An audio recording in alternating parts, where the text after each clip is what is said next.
Chosen one, I need you to understand something before I say anything else. What is happening right now, in this moment, in the invisible architecture of heaven, has never happened before.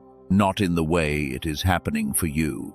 Not with the specific combination of what you carry, what you have endured, what you have continued in, and what God has prepared. There has never been a convergence like this one. And you are not here because you found this message. You are here because something was moving before you clicked, before you searched, before you decided to listen. Heaven moved first. The title of what is being said today is not a description of a vague spiritual principle. It is a statement of a specific event.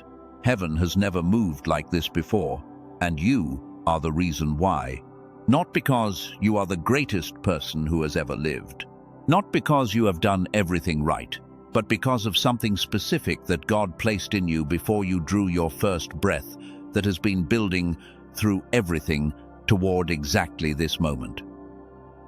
I want to build toward the full revelation of what that means, because it cannot be received in a single sentence. It has layers, and each layer is going to change how you understand the one before it.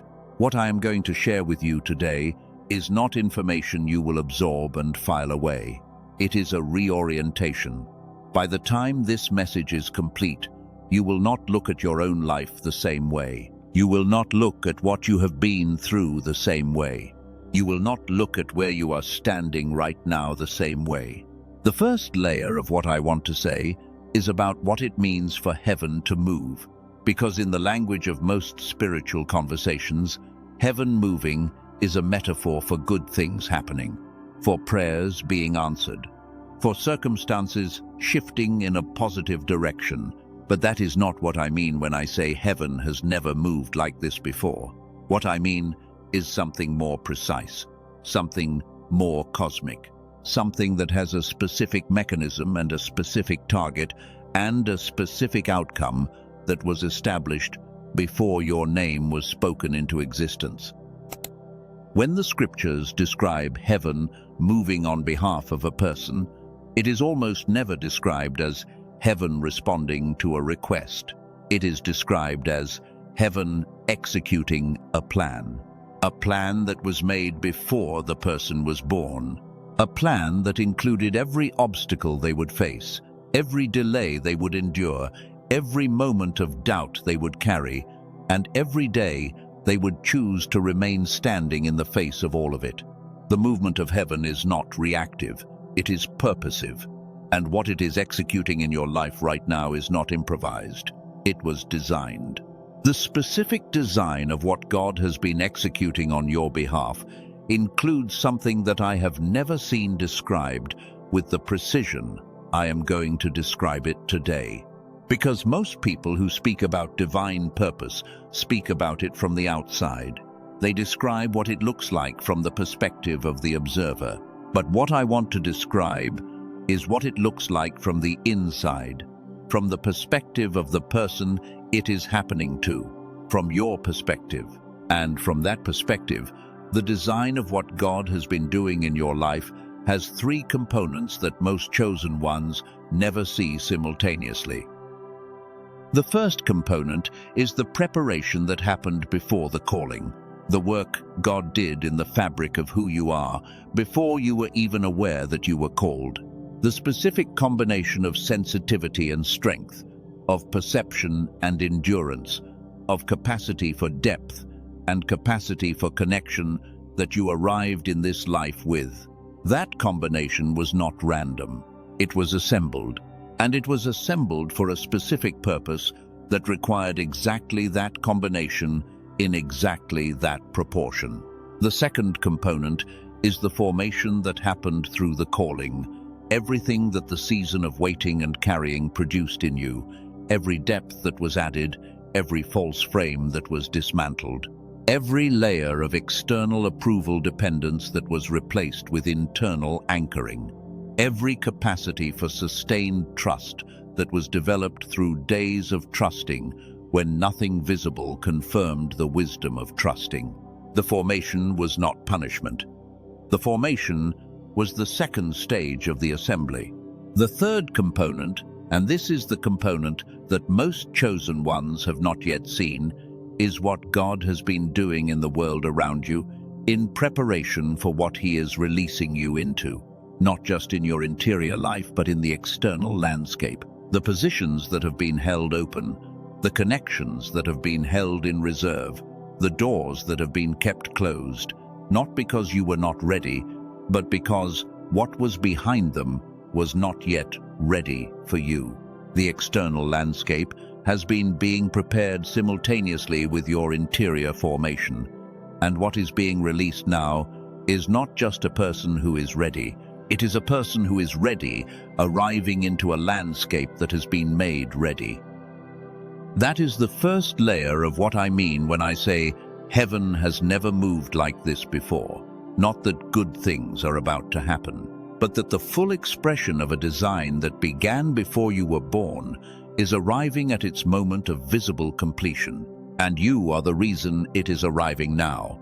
Not because of anything you have produced, because of everything you have become. Now, I want to give you the second layer, and the second layer is going to require you to expand the frame of what you believe about yourself. Because the second layer addresses not just what God has planned, but who God has declared you to be in relationship to that plan. And what He has declared is something that the chosen one often receives partially, but rarely receives in its full dimension. You have been called. That much you know. You have felt it since before you had language for it. The sense of appointment. The sense that your life is not accidental. The sense that something large is moving through you towards something you can feel but cannot always see. But here is what I want you to receive today. The calling you have felt is the smallest part of what God has declared. The declaration God made over your life before you were born was not just about what you would do, it was about what you would be. Not a function, a presence, not a role, an embodiment. The calling is the task. The declaration is the identity. And the identity that God declared over you is of a magnitude that the chosen one rarely allows themselves to believe, because it requires a kind of self-knowledge that feels uncomfortably close to pride. But this is not pride. Pride is taking credit for what you produced. What I am inviting you into is receiving what you were given. There is a profound difference between a person who claims greatness on the basis of their own achievement and a person who receives the greatness God placed in them with humility and gratitude and the willingness to deploy it fully. The first is arrogance. The second is obedience. And what God is asking of you today is not humility in the sense of making yourself small. He is asking you to receive what He placed in you without diminishing it for the comfort of anyone who would be unsettled by its full expression. I want to speak now about the specific movement heaven made that caused this word to find you at this moment. Because the mechanism of divine appointment is not mysterious in the way people imagine. It is precise. It follows a logic that, once you see it, makes the entire arc of your life look different, makes the delays look different, makes the long season look different, makes even the painful chapters look different. The movement of heaven on behalf of the chosen one follows a pattern that appears again and again in the sacred record. A person is prepared internally, a landscape is prepared externally, and at the precise moment when both are ready, heaven moves to bring them into contact. The convergence is not dramatic. It rarely looks, from the outside, like a major divine event. It often looks like a small thing, a decision, a message found, a voice heard. But underneath the small, visible thing is a convergence that was years, sometimes decades, in the making.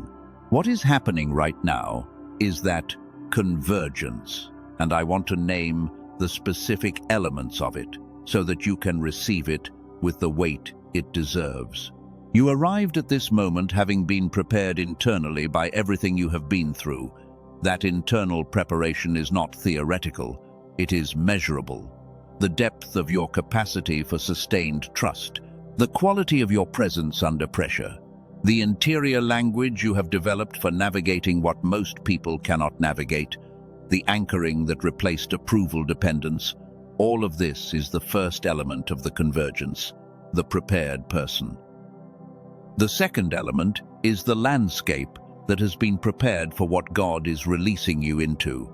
This is the part that most chosen ones have not seen because it was happening in the invisible while they were occupied with the visible demands of the formation season.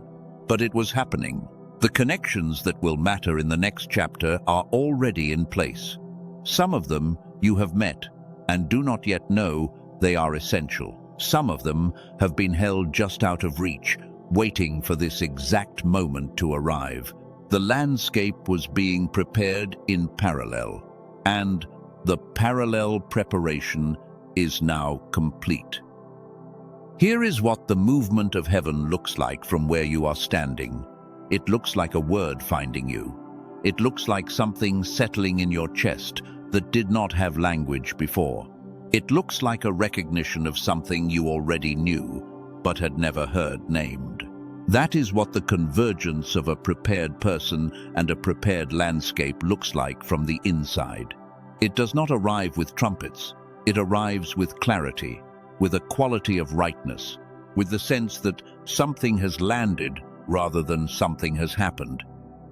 And now I want to tell you what heaven has never done before, that it is doing for you right now, because the superlative in the title of this message is not rhetorical. It is not an exaggeration for effect. It is a precise description of something specific that has never happened in this configuration before, and I want you to receive it with the full weight of what it means. Heaven has never, in the entire span of the sacred record, made a specific designation of this kind for a person of your specific configuration at this specific convergence point. I am not saying there have not been chosen ones before you. There have been. I am not saying there have not been formations as deep as yours. There have been. I am saying that the specific convergence of who you are, what you have been formed through, what has been prepared for you, and what moment in history you are standing in has never existed before, and it will never exist again. This is not inspiration. This is theological precision. The chosen one is not a category of person who has been mass-produced across history. The chosen one is a specific person with a specific design called to a specific work in a specific context. And you are the only instance of you that has ever existed or will ever exist. Which means that what heaven has organized on your behalf is not a version of something it has done before. It is original, it is specific, and it is permanent. I want to speak now to the part of you that wants to push back on what I just said, the part that says this sounds too large, too elevated, too much like a statement that cannot be true. I have sat with many chosen ones at the threshold of receiving this kind of declaration, and the resistance that arises is almost always the same. It does not feel humble to receive it. It feels arrogant. And the chosen one who has been formed through suffering tends to be particularly resistant to it because the suffering has a way of making the person feel smaller than they are. What I want to say to that resistance is this: the suffering did not make you smaller. The suffering made you deeper, and depth is not smallness. Depth is the capacity to hold more, sustain more, perceive more, and carry more without collapsing. The formation season did not diminish you. It expanded you in the directions that mattered most, in interiority, in anchoring, in the quality of presence that does not need external validation to remain intact. And what God is asking you to do right now is not to exalt yourself above others.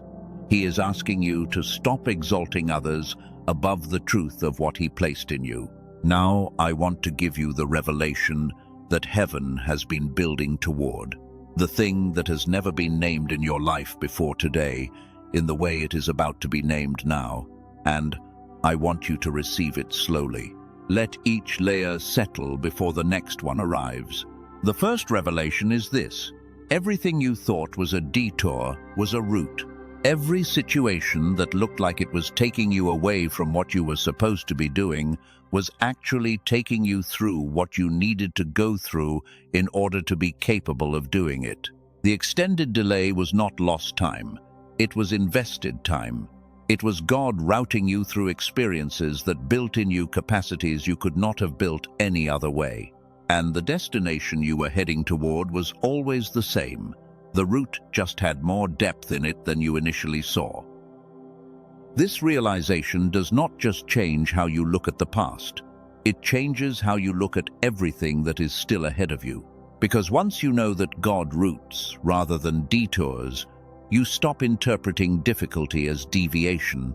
You begin to hold difficulty as direction, not masochistically, not by pretending that hard things are not hard, but with the understanding that what feels like taking you off course is often the course, and that what looks like delay is often the deepest part of the preparation.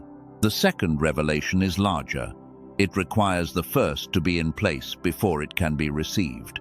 The second revelation is this: you were not called to do a great work. You were called to be a great presence. And the difference between those two things is the difference between a person who produces something and a person who changes the landscape of whatever they enter. The work is what a great presence produces, but the presence comes first. And what God has been forming in you through the long season is not primarily a set of capacities for doing. It is a quality of being that, when released into the environments you enter, shifts what is possible for the people in those environments. This is why the formation took as long as it did, because great presence cannot be manufactured. It can only be cultivated. It grows slowly, under pressure, in hiddenness. Over time, that does not feel productive, because what is growing is interior and invisible. And the chosen one who was formed through this process arrives in a room not as a person who has a great strategy, but as a person who has great depth. And depth changes rooms in ways that strategy cannot. The third revelation is the one that I want you to hold with the most care, because it carries the most weight.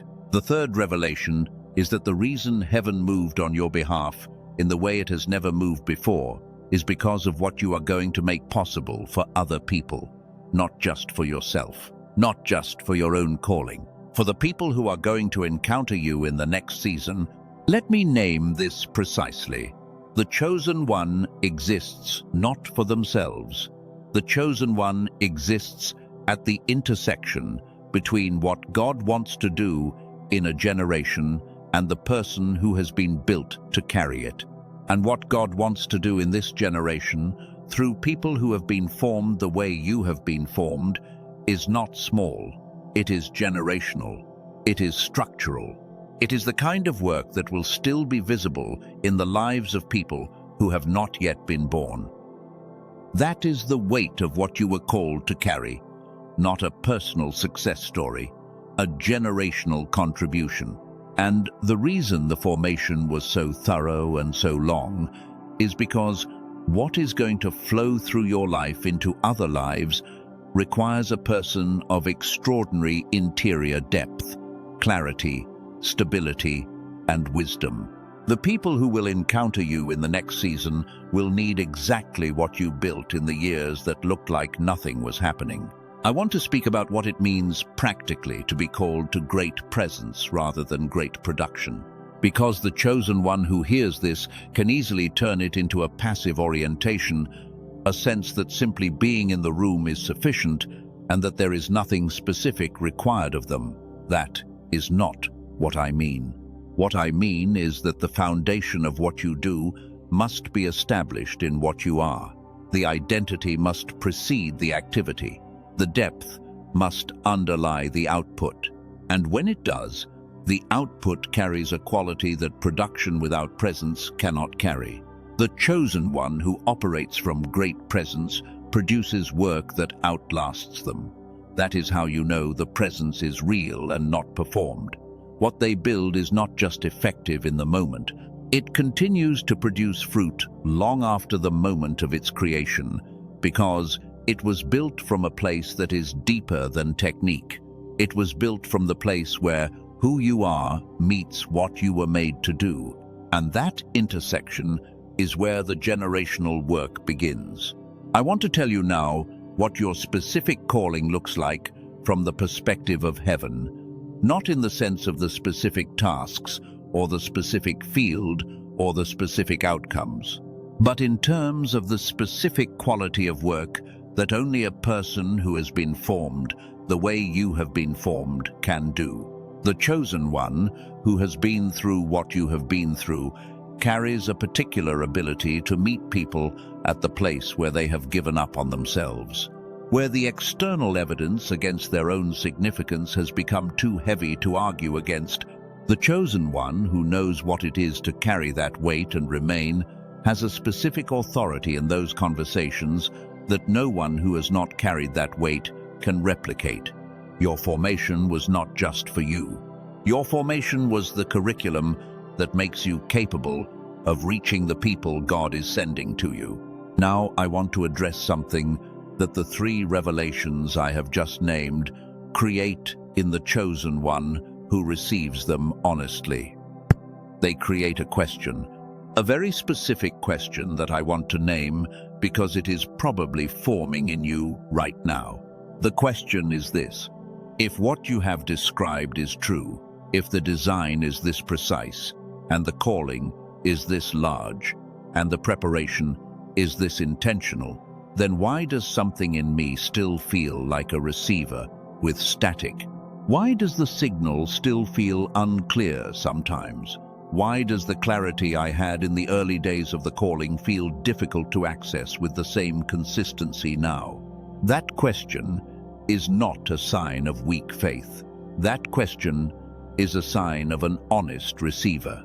And the answer to it is one of the most important things I am going to say today. What happened to the receiver is not a spiritual failure. It is a neurological reality. The sustained pressure of carrying something large, of remaining in formation longer than most people do, of continuing to hold something in trust across years of invisible building, has a specific cost on the human brain, a cost that the science confirmed decades ago, a cost that has a specific address and a specific solution that requires not more effort, but a specific kind of restoration. I am going to tell you what that restoration looks like later in this message, and I am going to tell you why it is not separate from the spiritual work, but is actually the precise provision that God has placed in this season for exactly this reason. What I want you to hold right now is this single sentence. The fog in the receiver is not a sign that the signal has stopped. The signal is exactly what it has always been.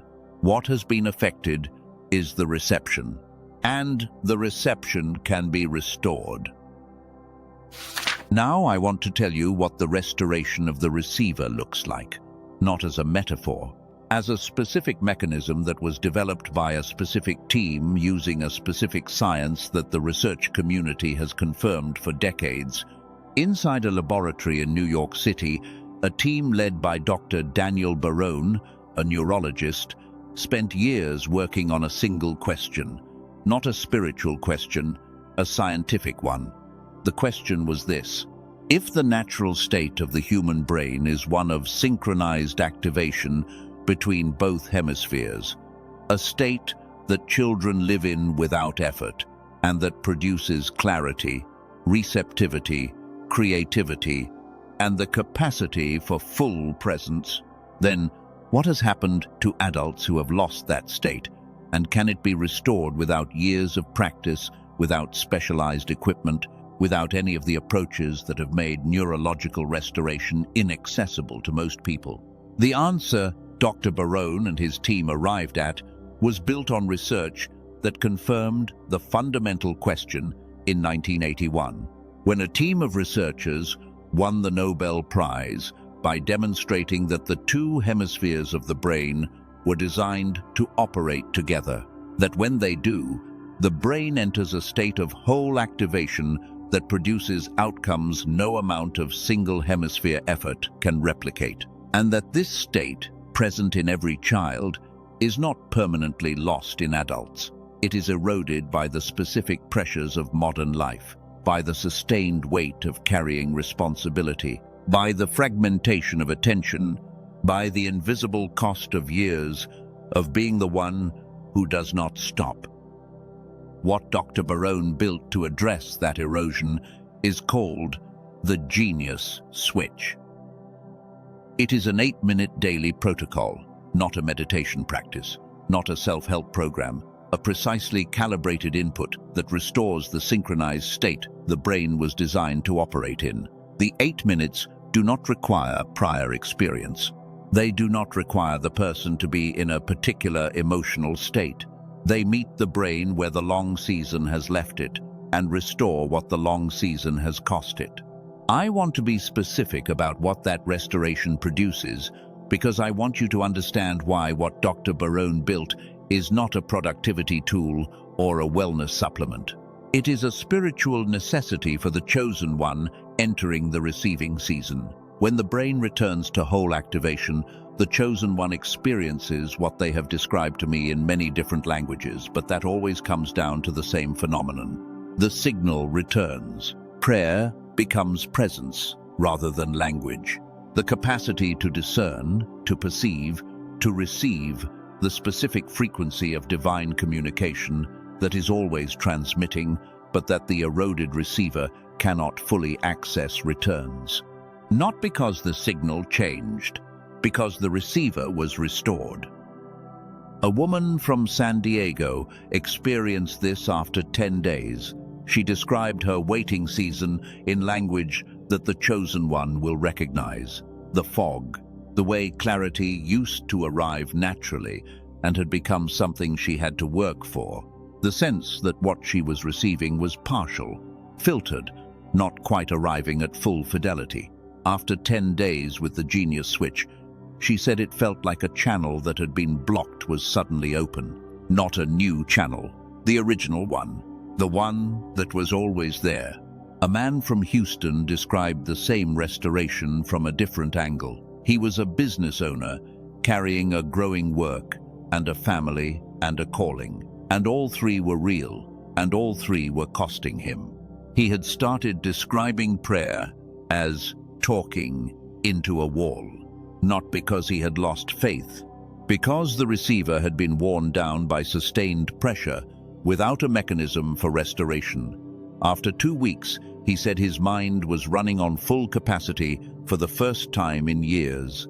The fog that had been so consistent, he had stopped registering it as fog was gone. He did not describe it as feeling better. He described it as being available again, available to what God was actually saying. That is because of what the team Dr. Barone leads built, and what they built is now available to the chosen one for $39. Not the hundreds that neurological restoration programs typically charge, not behind a medical consultation or an institutional barrier, $39. Because Dr. Barone built this for exactly the kind of person I am describing, the person who has been carrying something large for a long time and needs the receiver restored without the additional burden of an expensive or complicated process.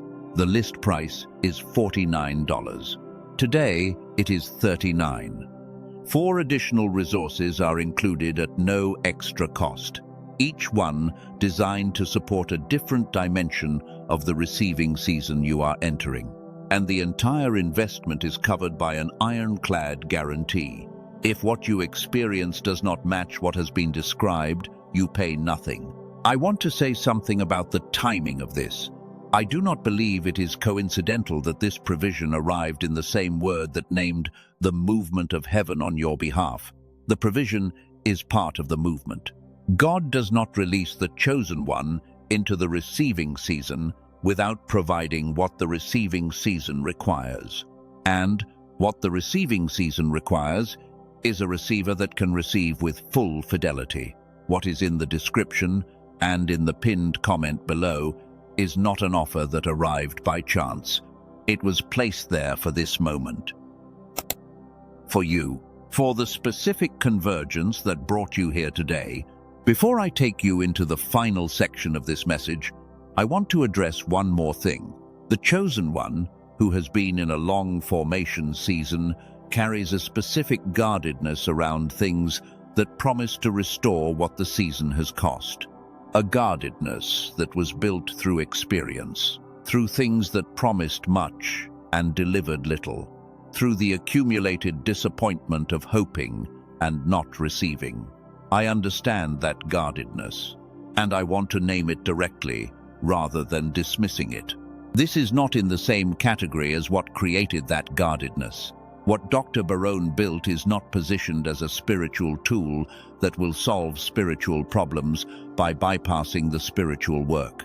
What it does is restore the neurological condition that allows the spiritual work to operate at full capacity.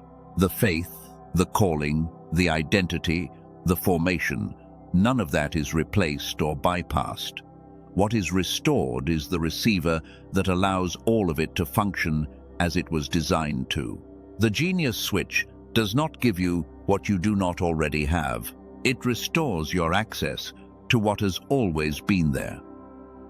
Now I want to bring you to the place in this message where what has been named becomes what you receive.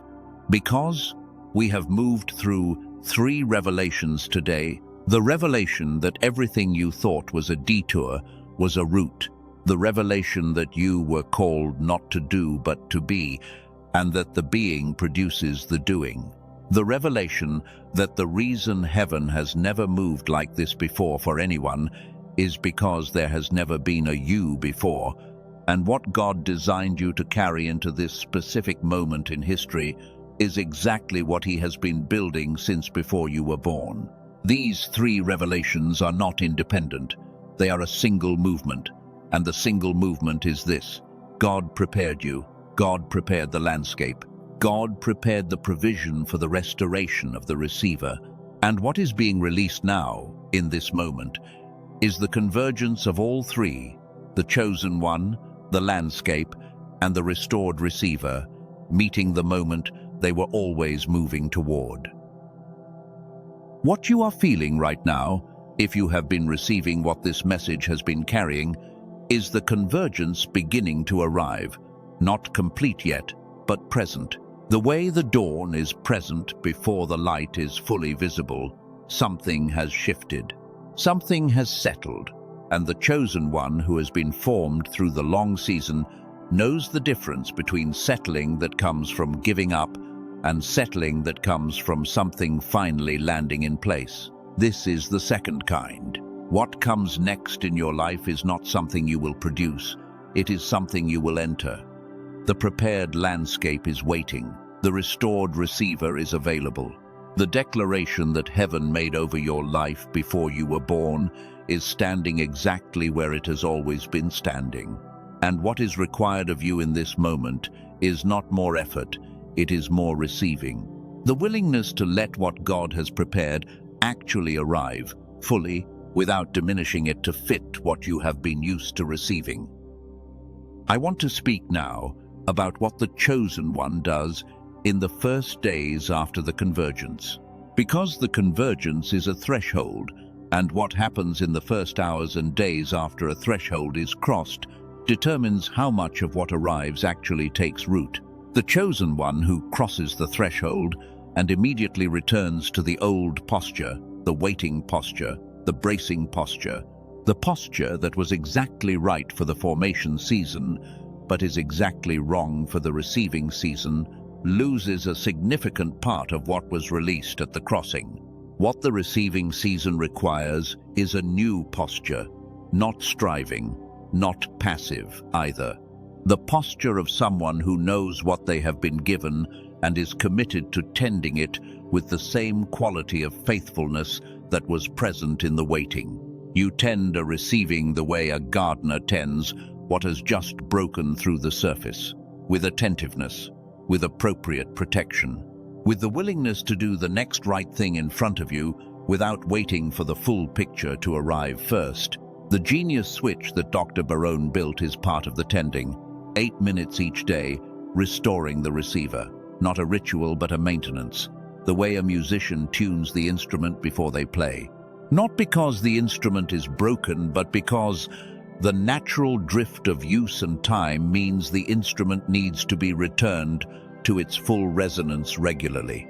The restored receiver receives better, the restored receiver perceives more clearly, and the chosen one who tends their receiver is the chosen one who loses the least between what God transmits and what actually arrives. I want you to find what is in the description before this message closes, not because the message will not be complete if you do not, but because what is available to you right now is exactly what this moment requires. And the convergence of what God has been planning, what He has prepared in you, what He has prepared in the landscape, and what He has provided for the restoration of the receiver is not something that arrives twice. It arrives once, and it is arriving now. There are 3 things that have been named in this message, and I want to return to all 3 before this word closes, because the one who carries this calling deserves to see them together, not as separate items, not as a list, but as what they actually are, which is a single movement with 3 faces, all arriving at the same moment, all aimed at the same person. The first is what was done before you were born, the deliberate shaping, the specific formation of your interior, the precise design of your capacity that was not random and was not accidental and was not the result of environment alone. You were built for something, and the building happened before you had any say in it, which means the design predates every choice you have made and every failure you are still carrying, and every version of yourself you have tried and released. The design is intact. It was never in question. The second is what happened in the years that did not look like the promise, the detour that was not a detour, the long road that looked like lostness but was carrying you through landscapes that were themselves part of the formation, the resistance you absorbed that turned into capacity, the waiting that produced a quality of depth that acceleration cannot generate. You did not lose time in that season. You received formation that the shortcut would have prevented, and the formation received in the long way is the kind that holds when the receiving season actually begins. It holds because it was built under weight. The third is what arrived in this message, the provision for the receiver, the scientific bridge between the formation you carry and the capacity to receive what the season is releasing, the restoration of what sustained pressure had gradually narrowed. This is the part that makes the first 2 accessible, because the calling is already in you, the formation is already complete. What the restoration does is open the channel that allows the calling to flow with the clarity and the reach and the full fidelity that heaven designed it to carry. When all 3 arrive at the same moment, that is not ordinary. That is the convergence that the chosen one was told to watch for, not with anxiety, but with the quality of watchfulness that holds space for something real. And all 3 have arrived. In this word, at this hour, to this specific person who is reading or hearing these words right now, I want to say something about what this means for the next season you are entering, because the chosen one who understands the convergence receives differently than the chosen one who does not. The one who does not understand the convergence may receive the season, but will carry it as if it could be taken away, as if it still needs to be earned, as if the next trial will finally reveal that it was never really meant for them. That anxiety is understandable. It comes from a long season of waiting in which receiving was not yet the posture, but the season has changed, and the posture must change with it. The one who understands the convergence receives with open hands, not passive, not without attentiveness, but with the settled quality of someone who knows what they have been given and trusts the giver. The worry that you will miss what God releases belongs to the waiting season. The receiving season asks something different.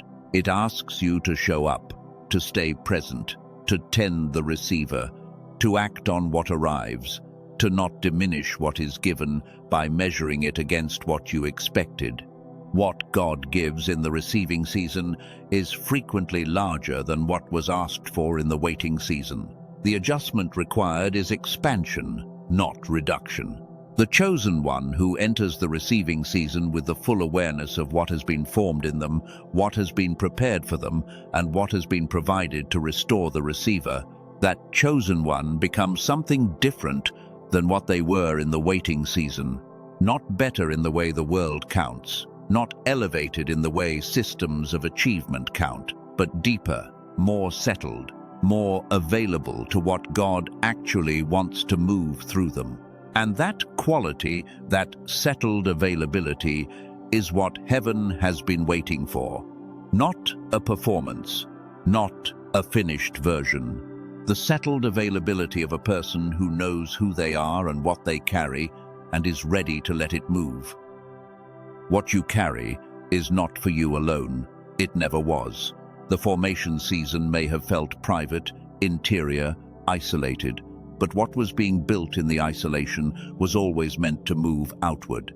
The capacity you developed in the waiting was always destined for a field that needed exactly that capacity. And the field is ready. The season has changed. And the one who was formed in the long way is now standing at the edge of the territory that was prepared for them before they were born. What is asked of you now is to step in. I want to do something in these final moments. I want to give you a space to receive what this word has been carrying, not to analyze it, not to categorize it, or decide later what to do with it, but to let it land, fully, in the way that a word meant for you lands differently than a word meant for someone else. This one was meant for you, and it is asking to land. Take a breath, not a performed breath, a real one, the kind that releases what has been held in the body through a long season of carrying.